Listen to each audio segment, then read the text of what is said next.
네, 화요일에만 문을 여는 법률사무소 신장개업 시간입니다. 신장개업의 개국공신이자 이 코너의 붙박이 패널이죠. 신유진 변호사 어서 오세요. 네, 안녕하세요. 네, 오늘 비주얼이 좀 다릅니다. 어디 네, 방송 오늘은 출연을. 네, 방송 잠시 갔다 왔습니다. 네. 네. 그리고 오늘 처음으로 우리 법률사무소를 찾아주신 분입니다. 최유나 변호사님 어서 오세요. 네, 안녕하세요. 최윤아 변호사입니다. 네. 변호사님 그 앞에 네, 이혼 전문이라는 타이틀이 달려 있다고 하더라고요. 네. 맞습니까? 네, 맞습니다. 이혼 전문 변호사라는 게 뭐 정식 명칭은 아니죠? 네, 네네. 정식 명칭이라기보다는 이제 대한변호사협회에 네. 이혼 전문으로 등록한 변호사들만 이제 이혼 전문이라는 명칭을 쓸 수 있는 그렇군요. 어떤 네. 자격 같은 것이라고 설명할 수 있을 등록을 것 해야 돼요. 따로 그 이름으로. 네, 이제 뭐 이혼 사건을 좀 많이 하고 네. 뭐 그에 대한 어떤 뭐 연구라든지 뭐 강연이라든지 어떤 네. 좀 경험이 쌓이면 이제 내가 이 분야를 등록하겠다라고 해서 이제 대한변호사협회에 이제 등록을 할 수가 있고 2개까지 등록을 할 수 있는데 저는 이제 이혼이랑 가사법 이렇게 등록이 되어 있습니다. 그럼 예를 들어 뭐 이혼과 부동산 뭐 이런 식으로 2개까지 네, 네. 가능해요. 네. 근데 자격이 있는 거군요. 네, 그렇군요. 아무래도 이제 근데 일정한 사건이- 사건 수가 채워져야 되고요. 예, 그리고 그만큼 이제 또 지금 말씀하신 것처럼 네. 강의도 들어야 되고 네. 그런 것이 채워져야 되고 이제 또 변호사 경력도 있어야 되고 일정 3년 이상 그렇게 돼서 이제 전문 변호사 등록을 할 수 있는 제도가 있는 거죠. 제가 신유진 변호사님 오랫동안 봤는데 한 번도 물어본 적이 없대요. 뭐 전문이세요? 신유진 변호사님? 저는 그래서 네. 전문이라는 거를 열어두고 있습니다. 저는 열어두고 당신 사건의 전문가다 항상 이렇게 말하고 있죠. 당신 사건의 전문가입니다. 뭐 만물상 이렇게 들리는데 갑자기? 네, 갑자기 신뢰도가. 네, 알겠습니다. 8718번님 문자 주셨는데 네, 목소리는 거의 클래식 방송 DJ이신데 이혼 전문이라고요? 뭐 물음표를 4개나 보내주셨어요. 8718번님. 네, 알겠습니다.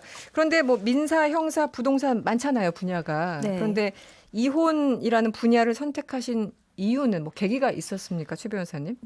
아까 전에 이제 방송 전에 신 변호사님하고도 잠깐 얘기를 네네. 했었는데 이제 저는 이혼 사건을 이제 하는 게 아무래도 이제 좀 되게 공감, 뭐 좋게 말하면 공감인데 좀 과몰입할 때가 있거든요. 사건을 할 때 좀 이렇게 당사자화 되는 것처럼 네네, 막 그럴 수 울고 있겠죠. 웃고 그럴 경우가 있는데 좀 형사 같은 경우에 사실 좀 구속이 되기도 하고 민사 같은 경우에도 뭐 막 수억 원의 뭐 배상 책임이 있다거나 이런 것들이 있다 보니까 네. 좀 진짜 간이 떨리더라고요. 네네. 근데 이혼 사건은 제 어떤 노력으로 인해서 이제 두 분의 또 결혼 생활을 정리해드리는 그리고 제가 좀 더 개입할 수가 있고 좀 더 편하게 상담드릴 수 있고 이런 부분이 저한테 좀 적성에 잘 맞았던 것 같아요.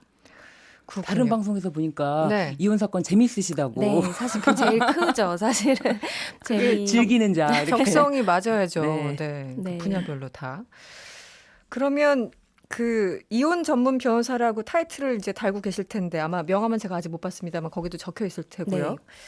그 주변 사람들이 일종의 선입견 같은 게 있습니까? 어때요? 요즘은? 네, 제가 이제 뭐 처음에 이혼 전문 변호사 할 때는 선입견이 있을 거라고 생각은 못 하고 저는 시작은 했는데 네. 이제 좀 시간이 지나고 이제 법정을 다니다 보니까 네. 이제 상대방 측 가족분들이 아. 저에 대해서 굉장히 반감을 많이 표시를 하시더라고요. 그렇군요. 예, 그러니까 뭐 우리 며느리 또는 우리 사위는 네. 이제 이혼할 생각이 없었는데 이제 변호사가 좀 부추겼다 이제 이런 생각을 하고 계시고 실제로 이렇게 좀 밀치시거나 이런 경우도 있기는 했었어요. 물리적으로 약간 네. 굉장히 깍지, 당황스럽겠네요. 네, 저는 최연아 변호사님이 그 상대방, 그러니까 의뢰인의 이야기를 굉장히 잘 전달하신 경우라고 생각이 들어요. 아. 그러니까 의뢰인과 거의 동화가 되면은 변호사가 네. 이제 그렇게 보이고 변호사가 미워 보이고 내 소송 당사자로 보이고 너무 그렇게- 생생하게 전달하다 보니까. 네네네 네. 그렇게 되더라고요. 그렇군요. 네. 오늘 신장개업 지금 최유나 변호사 그리고 신유진 변호사와 함께 하고 있는데요. 오늘은 이혼의 세계에 대해서 조금 더 얘기를 해보겠습니다. 관련해서요 궁금하신 거 있으신 분들은요 문자로 질문 보내주세요. 잠시 후에 여러분의 고민 두 분의 변호사가 직접 상담을 해드리겠습니다. 인터넷 미니는 무료고요. 휴대폰 문자는 샵 8001번입니다. 문자 보냈을 때 짧은 건 50원, 긴 건 100원의 정보 이용료가 추가됩니다.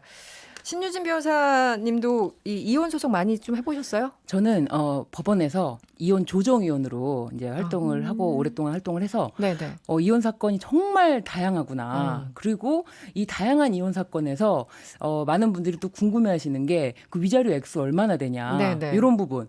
그래서 어떤 경우는 30대였는데 3년간 채팅만 했어요. 이 남녀가 만나진 않고 채팅만. 네, 네. 채팅만 했는데 이게 소송이 들어온 거예요. 네. 내가 채팅했던 남자의 아내가 네, 나의 네. 정보를 알아내서 소송이 들어왔어요. 아, 상대편 아내가요? 그래서 이제 어쨌든 이 부분에 대해서도 이제 부정행위가 폭넓게 인정되기 때문에 요즘에는 꼭 간음 뭐 이런 정도까지 가지 않더라도 네네. 부정행위가 인정돼서 그 위자료가 이제 인정이 되는데 한 1,500만 원에서 서로 이제 합의를 하면 저는 참 좋겠다, 조정을 하시면 좋겠다라고 생각했는데 두 분 다 완강하게 안 하신다고 했는데 네. 결국 재판에서 2천만 원이 선고가 됐어요. 그러니까 채팅만. 부부 생활을 유지 못할 정도로 채팅에만 몰두했고 남편이. 그리고 사실은 둘이 뭐 만난 것도 아니고 온라인 상에서 연애를 했다라는 건가요, 한마디로? 온라인 연애죠. 온라인 연애. 근데 이분들 같은 경우 30대였는데 60대 부부에서는 그렇게 또 뭐 3년이나 지속되는 채팅이 아니라 정말 어떻게 보면은 부정행위의 증거가 좀 약하다 제가 봤을 때 네. 생각했던 게 그 남편이 어떤 다른 여성분에게 여보라고 부르고 그 여성분도 여보라고 부르고 네. 그 정도 했고 그리고 굉장히 집에 자주 방문했지만 뭐 그런 방문했을 때 이제 따라 들어갔을 때 서로 간에 어떤 뭐 간음이라든지 이런 증거 자체는 말도 없었어요. 그러니까는 네네. 내 남편이 저 여자랑 뭐 간음행위를 했다 이런 얘기도 없었고 어떻게 여보라고 부를 수가 있고 네. 저렇게 다정하게 그리고 저 집에 이렇게 자연스럽게 들어갈 수가 있냐 이 정도 주장이었는데 그때도 저는 사실은 한 뭐 아직까지 어떤 뚜렷한 증거가 없으니까 1,500만 원 정도라고 생각을 했는데 네네. 법원에서 딱 2천만 원 이렇게 인정을 하더라고요. 오히려 조정이 안 됐고. 그래서 야, 요즘에는 어쨌든 이 간통죄가 없어졌다고 하지만 이 위자료 액수는 시원시원하게 법원에서 인정하는구나. 네. 아니 그때 지금 두 건 예를 네. 들어주셨는데 네. 신 변호사님이 둘 다 1,500만 원을 계속 고집하고 계세요. 왜 1,500만 원을 그렇게 좋아하시는 거예요? 보통 3천만 원을 청구합니다. 네. 아. 그래서 저는 중간쯤에서 이제 네. 합의를 그런 거예요? 하려고. 양보를 좀 하시고 이제 해가지고 조정으로 이렇게 어떻게 하면은 마무리를 해드릴까 해서 1,500만 원 정도를 제시하는데 거절하시고 네네. 더 크게 2천만 원으로 법원에서 판단을 다 받으시더라고요. 그럼 신 변호사님은 어떤 그 최 변호사님처럼 어떤 일방의 변호사가 아니라 지금 법원에서 조정위원으로 일을 하셨다고요? 그렇기도 하고 네. 사실은 어차피 변호사들은 이혼 사건 같은 경우는 피할 수가 없어요. 왜냐하면 뭐 이렇게 특별한 관계에서 좀 부탁을 할 때는 네네. 그 이혼 사건이라는 건 굉장히 내밀한 영역이기도 하고 그렇죠. 내가 이 사건의 이야기를 속 시원하게 털어놨을 때 이 다시 이제 다른 사람에게라든지 뭐 안 전해졌으면 좋겠다라는 그런 철저하게 생각도 비밀 있고 보장. 네. 그렇기 때문에 일단 이 뭐 지인이라든지 뭐 가까운 관계에서 부탁을 하면은 저도 하는데 사실 이혼 조정을 하다 보니까 이혼 사건을 저도 많이 맡게 되더라고요. 네. 맡게 되면서 다양하게 해결 방법이 있는데 한편으로 이런 건 있더라고요.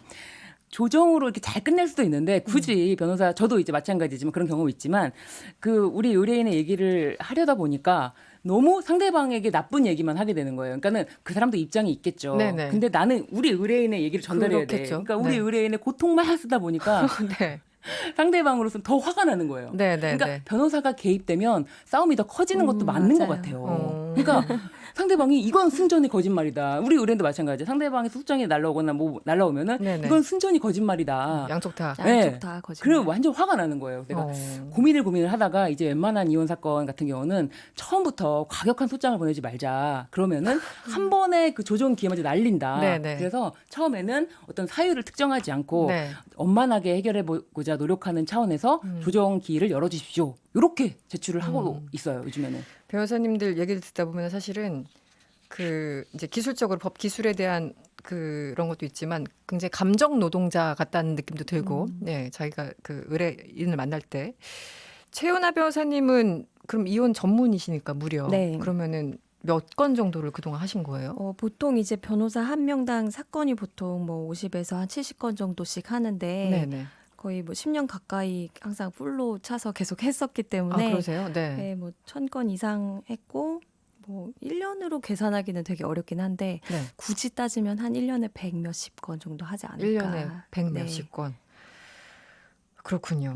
그런데 이렇게 바쁜 와중에 최 네. 변호사는 지금 개인 SNS에 웹툰을 연재하고 계시더라고요. 네. 제목이 메리지 레드. 메리지 레드. 어떤 뜻이고 주로 어떤 내용들이 담겨 있나요? 네, 제가 이제 메리지 블루라는 이제 말이 있잖아요. 결혼 전에 우울증 뭐 이런 것들 뜻하는 말인데 운전하고 이제 지방재판 가다가 네. 갑자기 이제 신호등이 켜졌는데 메리지 레드라는 말이 떠오르는 떠올랐어요. 거예요. 이제 결혼 생활에서 좀 빨간색 경보등이 울렸다 이런 표현인데 네, 네. 이게 지금 저를 찾아오시는 분들을 보면은 꼭 뭐 이혼까지는 아니시더라도 이혼 상담을 받으시는 분들이 있는데 네. 이혼을 이제 미리 좀 앞서서 준비하시는 분들도 있고 뭐 이 정도 사유로 이혼을 할까 말까 좀 고민 중인데 이제 얘기할 상대가 필요하다 보니 저를 찾아오시기도 하는데 그때가 이제 좀 약간 경보등이 켜진 것 같다는 생각이 들거든요. 네, 아직 네. 딱 결심하지는 않으셨을 때. 그래서 제가 웹툰에 이런 이제 단어를 담아서 좀 이런 고민들을 하고 계신 분들이 같이 보면서 공감했으면 좋겠다 하는 생각에서 지은 이름입니다. 그러면 이제 결심하고 아예 그냥 이혼을 완전히 결심하고 오신 분의 비율과 네. 이거 한번 상담을 받아볼까? 이 정도 약간 그 레드 빛이 빨간 불이 들어오신 네네. 그분 비율이 어느 정도 됩니까? 예전에는 사실 이혼 결심하고 오시는 분들이 훨씬 많았는데 네네. 제가 이제 만화도 연재하고 방송도 몇 번 나가고 이랬더니 그냥 상담 오시는 분들이 더 많아지신 많아졌어요? 거예요. 그게 좋은 건지 나쁜 건지 모르겠네요. 네, 요즘에는 한 거의 반반 정도 아, 그러세요? 되시는 것 같아요. 그렇군요. 네. 뭐 워낙 많은 지금 10년 동안 한 1000여 건 더 되신다 그랬죠? 네. 수많은 사례를 정말 직접 옆에서 보고 경험을 하셨을 텐데 그 이혼을 선택하는 가장 큰 이유가 뭡니까? 최 변호사님 보시기에. 사실 이 뭐 표면적으로 나오는 사유들은 뭐 외도, 뭐 폭행, 뭐 고부 갈등, 뭐 성격 100가지도 차이, 넘겠지만 뭐, 네네. 어쨌든 그 핵심은 이제 어떤 일방적인 희생이 굉장히 오랜 시간 동안 보상 없이 좀 유지될 때 그럴 때 이혼을 결심하시는 것 같더라고요. 이렇게 희생이라는 거 어떻게 보면 결혼 생활에서 너무나 필요한 거고 당연한 거고 네네. 양쪽 다 하지 않으면 결혼 생활 유지가 안 되는 부분인데 상대가 그거를 알아주고 이제 서로 어떤 뭐 꼭 어떤 경제적인 보상이 아니라 네. 언어적으로라도 보상을 하고 받고 이런 게 되는 부부가 있는가 하면 어떤 서로의 희생에 대해서 너무나 당연하게 다들 그러고 산다. 뭐 너만 유난 떨지 마라. 이렇게 말씀하시는 분들도 사실 있잖아요. 그럼 먼저 제기하시는 분들이 주로 여성분들이 훨씬 더 많은가요? 아니요, 꼭 그렇지는 그렇지도 않아요? 않고, 네. 요즘에는 또 젊은 층에서는 네네. 이제 남녀가 맞벌이를 하다 보니까 그렇죠. 예전에는 뭐 여성분들이 가정주부 하시고 뭐 남자분들이 경제활동 하시고 네네. 이렇게 좀 많이 나눠져 있었다면은 이제는 반반씩 다 하시는 거예요. 일도 하고 육아도 하고 네. 양쪽 다 하시다 보니까 옛날 부부들이 가지고 있었던 힘듦을 두 개를 다 가지고 계시는 거예요, 양쪽 다. 부부가. 네. 그러다 보니까 꼭 여성들만 오시는 건 아니고 젊은 분들은 정말 반반 되시는 반반 것 같아요. 정도 네. 먼저 제기하는. 근데 네. 진짜 많은 부부를 만나다 보면은 소통이 이렇게도 없는 부부가 있구나 할 정도로 네. 대화를 몇 년 동안 안 하시는 분들이 계세요. 아, 진짜 동거인처럼만 사시는 분들 대화 안 네, 하고. 정말 그냥 아예 서로 보이지 않는 사람처럼 취급을 하고 사시다가 네. 어느 날 아내가 교통사고가 나가지고 그래도 교통사고 났으니까 남편은 전화를 한 거예요. 근데 남편은 무슨 일인지 모르지만 평소처럼 아내의 전화를 받지 않은 거죠. 그랬더니 아내는 내가 이렇게 긴급한 상황에 도움을 요청했는데도 도와줄 수 없는 사람이라면 같이 살 수 없다라고 생각해서 이혼을 제기를 네. 하는 경우인데 네네. 남편은 그 교통사고 난지를 몰랐다는 거예요.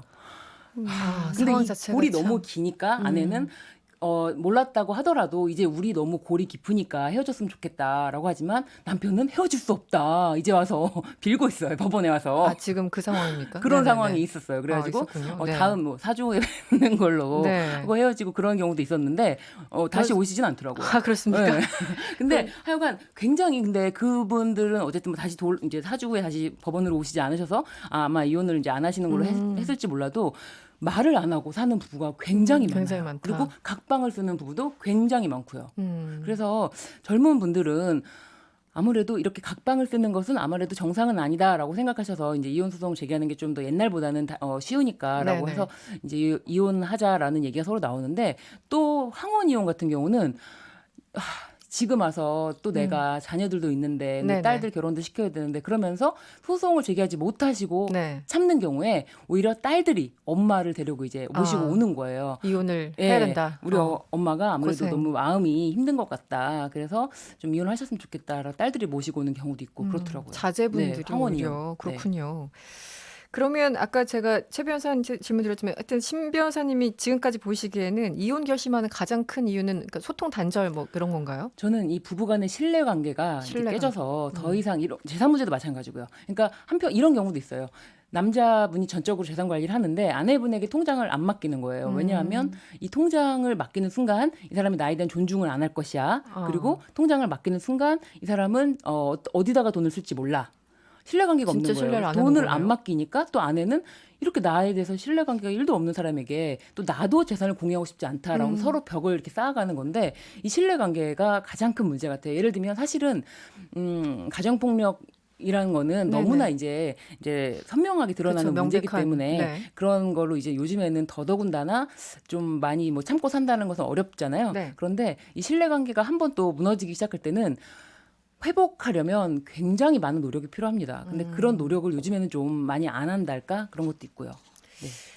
그 최 변호사님 보시면 이제 다양한 사례들 그런데 네. 저희들은 이제 저 같은 사람은 드라마를 통해서만 보기 때문에 네. 얼마 전에 부부의 세계도 그랬었고 근데 현실이 드라마보다 더 소위 말하는 막장인 경우도 꽤 많다고 하는데 실제 그러신가요? 어떠신가요?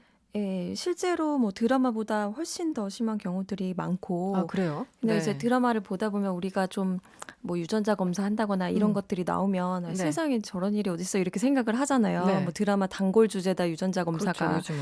근데 실제로 저는 정말 거의 뭐 며칠에 한 번씩 유전자 검사를 하거든요. 아 그래요? 그러니까 정말로 어. 그런 일들이 너무나 많아서 이게 저는 오히려 막장이다. 그러니까 부부간의 막장이 많다 이렇게 생각이 들지가 않고 이런 일이 굉장히 많은데 이게 사실 뭐 주변 사람들한테 얘기할 수도 없는 문제다 그렇죠. 보니까 네. 그냥 어떻게 보면 굉장히 많은 이야기지만 그냥 알려지지 않은 이야기 그 정도라고 생각을 해요. 어떻게 사람이 저기까지 저런 사람이 세상에 어딨어. 오히려 이렇게 생각이 안 드는 것 같아요. 이제는. 그 굉장히 불편한 진실인데 어쨌든 그 만연해 있는데 생각보다 꽤 만연해 있는데 네. 사람들이 이제 말을 못 하고 있으니까 우리가 다만 좀 모를 뿐이다. 그래서 드라마의 소재인 줄 아는데 사실은 그게 아니더라. 네, 완전 이런- 현실 이야기죠, 정말로. 그렇군요. 네, 그 사실은 드라마에 나오는 게 모두 현실을 기반했다. 100%. 그렇죠. 요즘에는 이제 나오진 끝난 그 드라마 있잖아요. 사랑과 전쟁. 네네. 아 예전에 굉장히 네, 인기가 그 많았죠. 보면은 다 100% 현실을 반영했다. 그렇게 보여요. 현실이 더하면 더했지. 왜냐면 현실은 내가 지금 당장 감당해야 될 일이고 네. 내 눈앞에 벌어진 일이기 때문에 현실이 더 가혹하지 않나 그런 생각이 들어요. 이 드라마는 또 그럼에도 불구하고 또 다른 또 뭐 로맨스가 또 나오더라고요. 네, 네. 그렇군요. 현실은 그러지도 않고.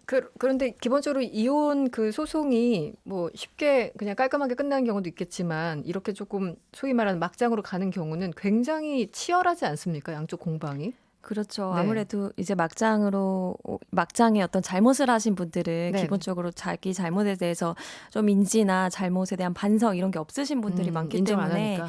예, 저희가 뭐 저런 사람들을 그냥 빼도 박도 못하고 법정에서 당연히 잘못했다고 하겠지 하지만 절대 그렇지가 않거든요. 아, 막상 그래요? 법정에 나오면 다 나는 이럴 만한 사정이 있었고 상대방이 원인을 제공을 했고 누구라도 이 입장이면 이럴 수밖에 없었고 막 이런 자기 합리화들을 되게 많이 하세요. 그러니까 그러다 보니까 합의도 잘 안 되고 네네. 이제 판결을 하더라도 불복하고 뭐 2심, 3심 이렇게 가시는 분들도 많아서 딱 이제 상담을 하다가 이제 잘못의 정도가 좀 이 사람은 좀 많이 좀 자기 자신에 대해서 관대하구나 싶은 네. 사람들은 확실히 합의가 좀 잘 안 되는 것 같아요. 자기 자신에 네. 대해서 관대하다는 표현을 쓰셨어요. 네, 알겠습니다. 신유진 변호사 그리고 최윤아 변호사와 함께하고 있습니다. 잠시 광고 듣고 돌아오겠습니다. 네, 화요일에만 문을 여는 법률사무소 신장개업 이어가고 있습니다. 최윤아 변호사 그리고 신유진 변호사와 함께하고 있는데요. 저희가 아까 즉석 문자 상담도 가능하다. 문자를 보내주세요 했더니 생각보다 고민 문자가 꽤 많이 왔어요. 시간상 몇 분만 저희가 뽑아봤습니다.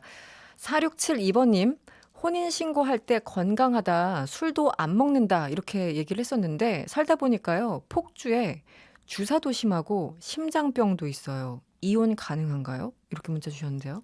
최 변호사님. 네.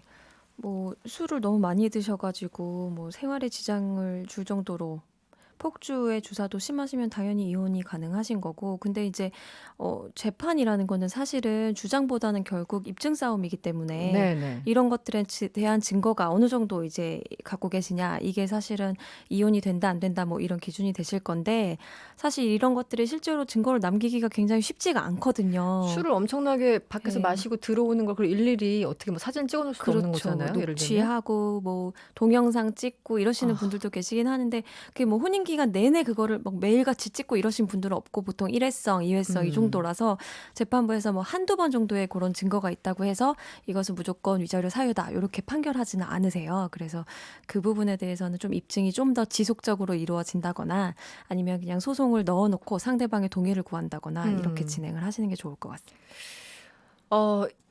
술을 너무 심하게 마신다, 매일 마신다. 그래서 결혼 생활이 도저히 유지가 안 된다. 이것도 어쨌든 이혼 사유가 될 수 있습니까? 네. 어. 실제로 이혼 소송 중에 알코올 치료를 받으러 가신다거나 네. 예를 들면 상대방이 뭐 이혼 소장을 보내셨는데 저희는 이혼을 안 하고 싶은데 이제 이런 술을 너무 자주 드시는 것에 대한 입증이 다 됐고 이러면 저희는 이제 알코올 치료를 보내드려가지고 거기에서 이제 어느 정도 좀 괜찮아졌다 이런 소견서를 제출해서 이혼을 기각시켜달라 이런 주장을 하기도 하고 네. 하거든요. 네, 네. 예, 그래서 이혼 사유는 맞습니다. 그렇군요. 그리고 이수민님 이혼 시에 각자 배우자 모르게 가지고 있던 통장이나 보험이 있으면 다 밝혀지나요? 이렇게 질문 주셨어요. 이건 다 밝혀지는데 지금 시점으로부터 3년 전 것까지만. 그러니까 아, 전체는 3년. 다 안 돼요. 아, 그래요? 그 혼인 기간 전체는 안 되고 이제 이혼 시점으로부터 혼인 파탄 시점으로부터 3년까지만 가능합니다. 그렇기 때문에 그 전에 예전에 뭐 어떻게 했는데 이런 거는 사실 밝힐 수가 없어요.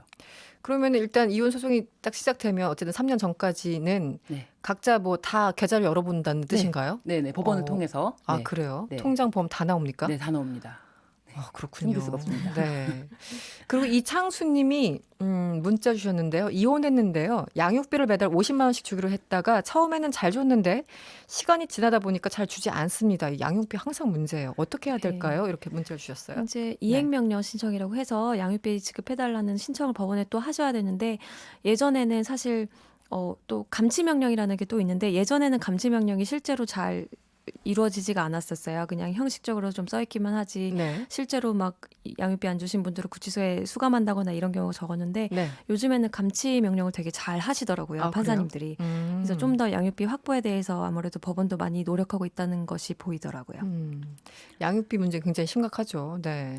제가 사실 오늘 이혼 사건 이렇게 쭉 얘기하다 보니까 네네. 그 결혼을 앞두신 예비 부부들에게 어떻게 보면 이제 이혼의 경험이 그러니까 이혼에 대한 대비책으로 대비책 재산 있어야 분할, 되겠죠. 네. 재산 분할 대비책 꿀팁을 하나 드리도록 할게요. 네, 주세요. 네. 그러니까 결혼을 앞두신 예비 부부인데 내 재산이 상대방 재산보다 좀 적다 하시는 분들 잘 들어주세요. 네. 적다 하시는 분들. 적으신 분들만 잘 들어주세요. 네. 적으신 분들은 그 이제 부부간에 서로 공동 재산을 형성하지 않습니까? 네. 그러니까 공동의 명의로 뭔가를 살 때 대출은 무조건 내 이름으로 받으세요. 그 대출을 받는 경우는 뭐 사실은 할부 개념이기 때문에 그러니까 원금을 굉장히 조금씩 갚잖아요. 네네. 그렇지만 이 기여분이 상당히 인정됩니다. 내 이름으로 대출을 받았기 때문에 오. 이 기여분이 상당히 인정되는 부분이 있어요. 그 자체를 기여로 보는 거예요. 그렇죠. 내 내가 이름으로 대출 빚이 안 있어도. 받았으면 이 공동재산 형성할 수가 없잖아요. 네네. 그렇기 때문에 이 대출 명의라도 갖는 거로 추천해드립니다. 왜 대출을 내가 갖지? 아니에요. 가지세요. 그런 겁니까? 네. 예, 그렇게 돼도 기여분이 상당히 인정됩니다, 여러분. 네. 그럼 예비 부부뿐만 아니라 지금 현실 부부에게도 해당이 되는 그렇죠. 공동재산 형성할 때 네. 내가 지금 경제활동을 근데 경제활동을 하셔야지 또 이제 대출이 나오긴 하는데 그렇긴 어쨌든 채무자가 되시는 것도 기여분에는 상당히 영향이 큽니다. 그렇군요. 네. 그리고 9675번님이 문자 주셨는데요. 우리 와이프가요. 진짜 당신이랑 못 살아 이러는데 이런 것도 이혼 사유가 되는지 궁금합니다. 좀 늦었다고 술 좀 먹었다고 알려주세요. 유유 이렇게 문자 주셨네요. 이분 이 정도는- 유유라고 문자를 보내신 거 보니까 네. 어, 심각하진 않은 심각하진 않으시고 아내한테 좀 이해 좀 부탁드린다는 얘기를 9675님이 9675님. 아내분에게 메시지를 전하고 있네요. 오늘 네. 술 마실 것 같아. 미안 여보. 한번 봐줘 여보. 부부가 저희 세계는 그리고 우리는 같이 듣고 계셔야 되는데. 그러니까요. 네. 법률적으로는 조금 부족하지 않나 이혼 사유로는 이혼 사유로는. 여기에서 좀 더 폭언으로 발전을 한다거나 음. 좀 이혼 의사를 진지하게 뭐 너무 자주 의사 표시를 한다거나 그 정도에는 이르러야 이혼 사유가 될 거라고 생각이 됩니다. 네. 최 변호사님이 여러 가지 이제 사건들을 맡았는데 가장 기억에 남는 굳이 뭐 막장 아니어도 뭔가 기억에 남는 아까 전에 이제 신 변호사님이 그 자녀들이 이제 네네. 황혼 이혼하시는 분들을 많이 모시고 오신다 그런 네네. 얘기를 하셨었는데 그 얘기 듣다가 생각이 났는데 이제 사실 세대 차이가 되게 많이 나잖아요. 부모님들 뭐 60대, 뭐 70대 이런 분들이랑 지금 자녀분들 뭐 3, 40대 또는 그 이하로 세대 차이가 많이 나고 이혼에 대한 개념이 서로 다르다 보니까 네. 이제 부모님들은 자녀를 위해서 이혼을 안 하시는 건데 자녀분들은 제발 나를 위해서도 엄마 아빠를 위해서도 이혼 좀 해라 이런 네네. 이제 갈등이 생기시는 집이 굉장히 많은 거예요. 그렇죠. 그래서 네네. 황혼 이혼율이 뭐 최근 한 2, 3년 뭐 4, 5년 사이에 굉장히 급증했다고 제가 뉴스에서 봤거든요. 근데 항상 자녀분들이 이렇게 손을 잡고 모시고 오시더라고요. 아 그래요? 대부분? 특히 예전 분들은 이제 옛날 분들은 아무래도 어머님들이 네네. 좀 많이 참고 희생하시는 그렇죠. 분들이 네네. 많으시잖아요. 그래서 외도 폭행 이런 것들 다 견디고 사시다가 자녀분들이 오히려 증거를 모아 오셔가지고 어머님들을 이제 이혼을 시켜주시고 또 뭐 자녀 진술서를 법원에서 쓰거나 증인으로 서서 이제 외도나 폭행 이런 것들 직접 본 것들을 입증을 해서 이혼을 하시는 분들이 있는데 그런 분들이 제 앞에서 이제 막 부모 자식 간에 싸우시는 경우가 있어요. 네. 부모님들은 이제 내가 자식 때문에 이혼을 안 했고 아직 네가 결혼을 안 했으니까 나는 못한다 이러시고 자녀분들은 난 어차피 결혼을 안 할 거니까 빨리 해라 이러지 이런 걸로 그렇군요. 다투시는 거 보면은 참 정말 세상이 많이 바뀌었고 그렇군요. 또 서로를 어쨌든 위하는 마음이구나 그런 생각이 들더라고요.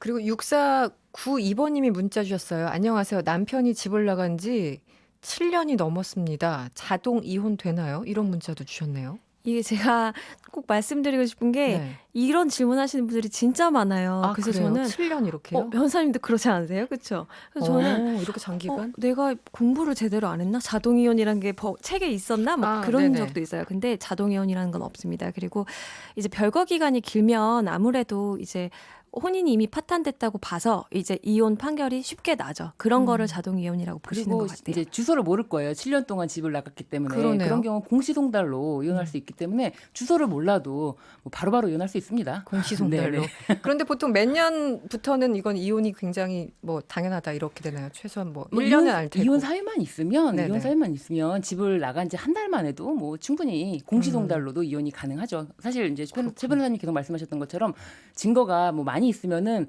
이혼 사유가 있고 증거가 있으면은 바로 이제 뭐 공시송달로 이혼하는 거니까 네. 법원에서도 그 판단을 뭐 늦출 필요가 없는 거고요. 알겠습니다. 여쭤볼 게 참 많은데 오늘 시간이 다 돼서 네, 여기서 마쳐야 되겠습니다. 지금까지 최윤아 변호사 그리고 신유진 변호사와 함께했습니다. 오늘 고맙습니다. 네, 감사합니다. 네, 감사합니다.